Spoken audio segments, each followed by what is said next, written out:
بہت شکریہ ولی شیخ صاحب، اور جو آپ کے پروگرام میں فیض اللہ خان صاحب ہیں اور مفتی فضل سبحان صاحب ہیں، ان کی خدمت میں سلام۔ یہ دیکھیں، یہ جو تشدد کا واقعہ ہے، یہ اصل میں ایک واقعہ ہمارے سامنے آ چکا ہے، اور اس کی ویڈیو ہمارے سامنے ہے، اور ویڈیو میں بھی صرف مولوی صاحب آرڈر ہمارے سامنے ہے، جس بچے کو مار پڑ رہی ہے وہ ہمارے سامنے نہیں ہے۔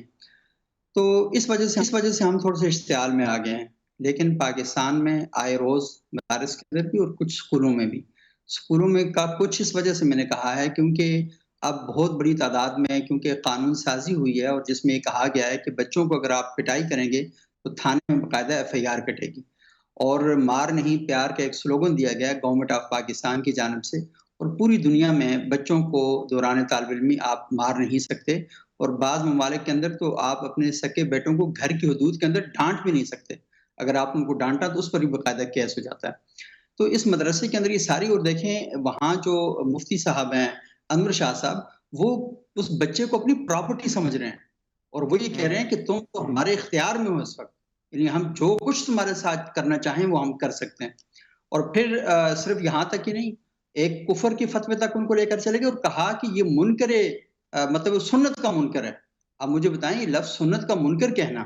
اس پاکستان میں، کہ جب یہاں پر کوئی بھی شخص کسی مولوی کی بات سن کر لوگوں کو قتل کر دیتا ہے، آپ نے بچے کی جان کو ایک عذاب میں ڈال دیا۔ اچھا، یہ بچہ سنت کا منکر ہے کیونکہ ایک مدرسے کا، پاکستان کا بہت بڑا مولوی، ان کا صاحبزادہ شیخ الحدیث اور مفتی یہ والی بات کر رہا ہے، تو آپ نے مطلب کتنا آسان سا کام ہے کہ انسانی جان کا مذاق بنا دینا، انسانی جان کے اوپر کسی قسم کا بھی آپ مسئلہ کھڑا کر سکتے ہیں۔ ایشو یہ ہوا کہ میں بہت پریشان ہوں، بہت حیران بھی ہوں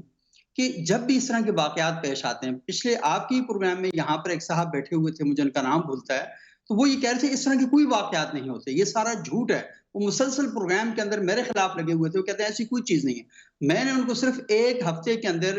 3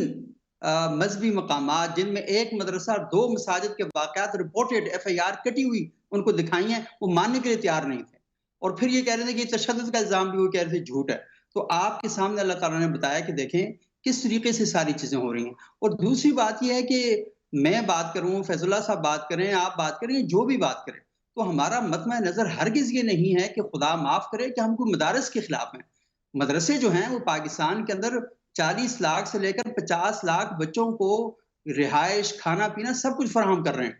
ہم مدرسے کے خلاف نہیں ہیں، لیکن ہم مدرسے کے اندر بیٹھے ہوئے ان جہالت کے سرغنہ جو ہیں ان کے خلاف ہیں، کہ جو دین کا نام استعمال کرتے ہیں اور اپنی ذاتی خواہشات کو، اپنی ہوس کو، اپنی لالچ کو، اپنے کینے اور اپنے حسد کو پورا کر رہے ہیں۔ تو ہم یہ نہیں کہتے کہ آپ مطلب ہے کہ ان مدرسے کے خلاف ہو جائیں، مدرسہ اپنے اندر سے ان لوگوں کو باہر نکالے، کیونکہ ہم یہ سمجھتے ہیں کہ یہ جو مدارس ہیں یہ ہماری نمائندگی کرتے ہیں، یہ مذہب اسلام کی نمائندگی کرتے ہیں، لیکن اس لوگ جب مدارس کے اندر بیٹھے ہوتے ہیں، اس کا مطلب یہ ہے کہ مدارس میں دین کی بھی بدنامی کا سبب بنتے ہیں اور دین کی تعلیمات کی بدنامی کا سبب بنتے ہیں۔ لیکن دکھ اس بات کا ہے کہ اتحاد تنظیمات مدارس دینیا خاموش ہے، مفتی تقی عثمانی صاحب خاموش ہیں، مولانا فضل الرحمان صاحب خاموش ہیں، علامہ ساجد نقوی صاحب خاموش ہیں، کہیں سے مذمت کی بات نہیں آ رہی۔ فلسطین میں ظلم ہو رہا ہے، اور اس میں کوئی شک کی بات نہیں، ظلم ہو رہا ہے، اس ظلم کے خلاف ہم سب لوگ بات کر رہے ہیں، لیکن یہ جو ظلم ہو رہا ہے، اور وہاں پر جو وضاحتیں دی ہیں انور شاہ صاحب نے، میں تو کہہ رہا جی ہوں کہ وہ قہقہ لگانے کے مترادف ہے۔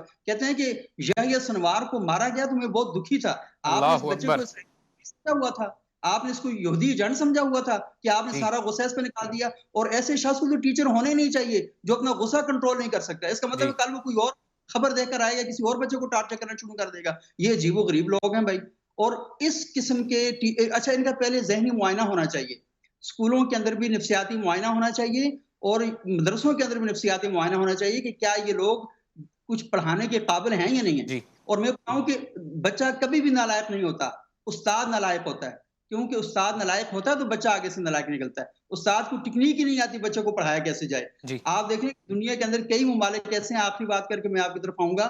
کہ فن لینڈ میں آپ کو پتا ہے کہ بچوں کے لیے سب سے مشکل دن کون سا ہوتا ہے؟ وہ دن ہوتا ہے جس میں اسکول سے چھٹی ہوتی ہے، جی جی سب سے مشکل دن بچوں کے لیے وہ ہوتا ہے، کیونکہ ٹیچرز نے بچوں کے لیے وہ ماحول کریٹ کیا ہوتا ہے جس میں بچے اسکول کے اندر آ کر اپنے ٹیچر سے محبت کرتے ہیں، جی اور دینی مدارس کے اندر بھی ایسے بے شمار اساتذہ موجود ہیں جی کہ طلبوں کے ساتھ محبت کرتے ہیں۔ جی